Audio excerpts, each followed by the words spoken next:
Assalamualaikum warahmatullahi wabarakatuh. Halo kawan-kawan semua, perkenalkan namaku Dafahimsa.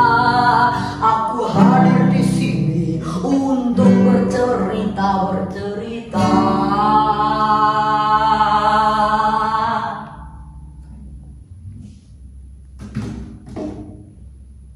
Halo, apa kabar? Kali ini aku akan bercerita dengan judul Ezio, si anak bandel. Karya Dafahimsa Ezio Arya Omleto atau saya sendiri.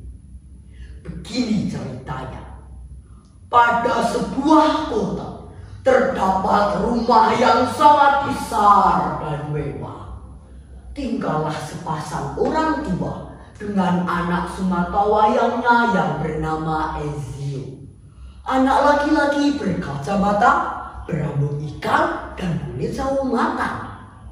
Ia terlahir di keluarga berada dan bisa dikatakan sangat kaya. Akan tetapi, Ezio merupakan anak yang nakal. Ia seringkali tidak mau mendengarkan ucapan atau nasihat dari kedua orang tuanya. Pada sebuah malam, saat tiba jam makan malam, Ezio melihat makanan yang sama sekali tidak ia sukai. Bu, kenapa masak makanan kayak gini lagi sih? Aku gak suka, Bu. Apalagi makanan-makanan ini. Aku gak mau makan, rasanya pahit.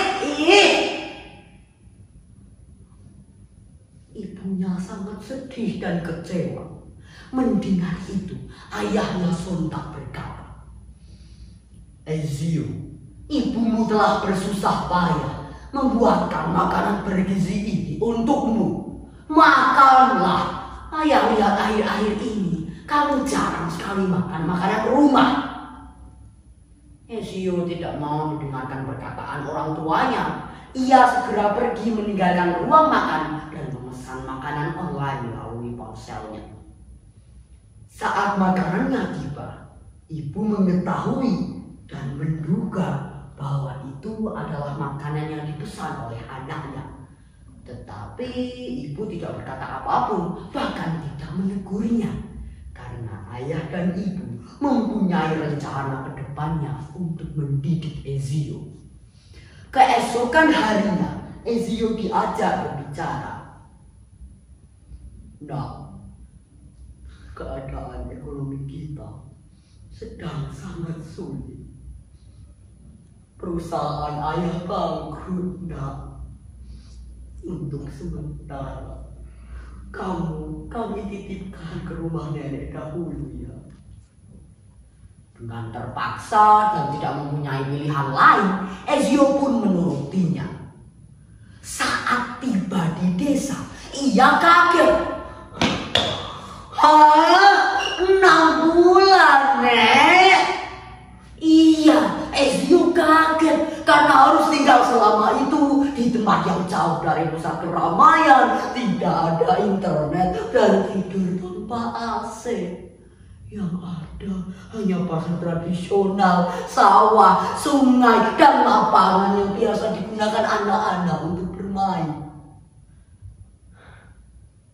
Melihat hidangan yang disajikan nenek, Ezio pun bertanya, Nek, apakah nggak ada makanan lain selain tahu, tempe, dan sayur-sayuran ini? Mengapa, Nak? Kamu tidak suka? Di desa makanan seperti ini sering ditemui.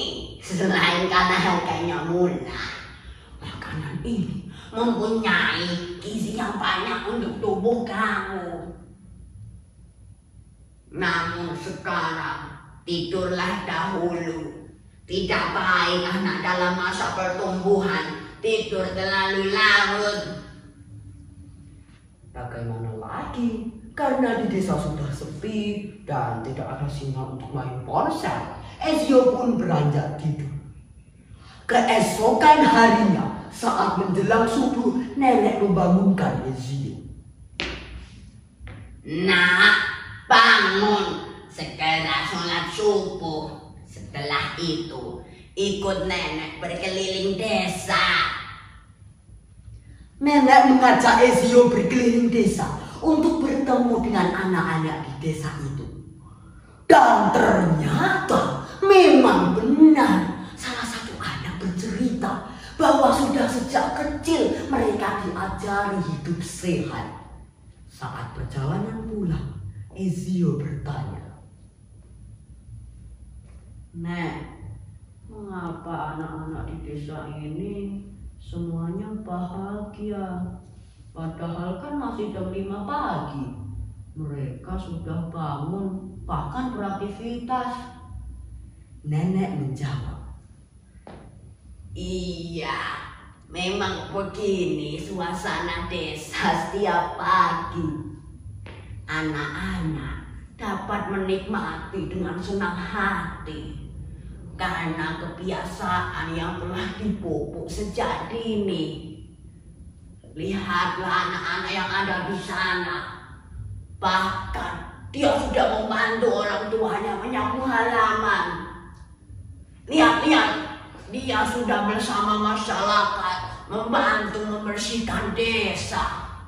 Jadi tidak hanya mengurung diri di kamar main ponsel.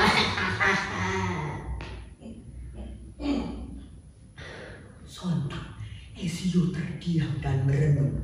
Ia merasa kaget sekaligus heran dengan kebiasaan anak-anak di desa itu. "Nek, aku pengen seperti mereka. Aku mau mencoba hidup sehat." Semangat nak, kamu pasti bisa. Sahut Nek. Kebiasaan baru yang ingin Ezio tanamkan itu ia jalankan dengan penuh semangat. Hari berganti, minggu berlalu, dan tak terasa 1 bulan Ezio tinggal di desa. Secara tiba-tiba dan tanpa disadari, ayah dan ibu datang menjenguk Ezio. Ia berlari dan menyambut kedua orang tuanya. Nenek bercerita banyak sekali perubahan sifat Ezio selama tinggal di desa. Sekarang sudah saatnya ayah mengatakan hal yang sesungguhnya. Nah, sekarang sudah waktunya ayah dan ibu datang menjemputmu kembali ke kota. Hah? Mengapa ya? Bukannya baru 1 bulan Ezio tinggal di desa?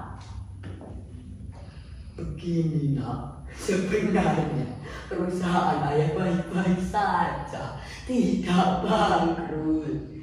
Sengaja kami merencanakan ini semua agar kau bisa belajar menjadi anak yang lebih mandiri dan tidak manja. Ayah, maafkan sikapku selama ini ya ayah. Ibu, ternyata memang benar. Selama aku tinggal di desa, aku bisa belajar menjadi anak yang lebih mandiri. Nah, sekian cerita pada sebuah desa di mana anak-anak dididik karakternya dengan sejak kecil. Semoga dapat menginspirasi ya. Iwak sepat meripate inten, menawi lepat nyuwun pangapunten. Wassalamualaikum warahmatullahi wabarakatuh.